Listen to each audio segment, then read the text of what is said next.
మోషే గురించి దేవుడే స్వయంగా చెప్తున్న మరొక చక్కని మాట చూడండి. మోషే దేవుని ఇల్లంతటిలో కూడా నా ఇల్లంతటిలో నమ్మకమైన వాడు.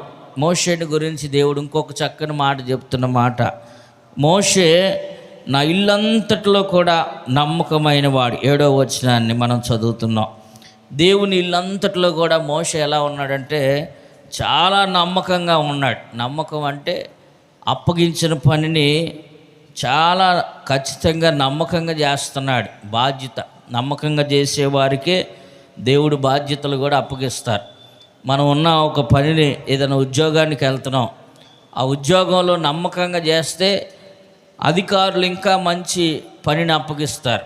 అప్పగించిన చిన్న పనిలోనే మనం నమ్మకంగా పని చేయలేకపోతే ఇంకొక పనిని మనకి అప్పగించరు. దేవుడు కూడా మన నమ్మకత్వాన్ని చూస్తాడు. మనం అప్పగించిన పనిలో ఎంత నమ్మకంగా ఉన్నాం. మనం అప్పగించిన పనిలో నమ్మకంగా ఉన్నామంటే ఇంకొక నూతనమైన పనిని అప్పగిస్తాడు. అందుకే సామెతల గ్రంథంలో రాయబడిన మాట మనం చూస్తే, నమ్మకమైన వారికి మెండైన దీవెనలు కలుగుతాయి అంట. మెండుగా దీవెనలు కలుగుతాయి.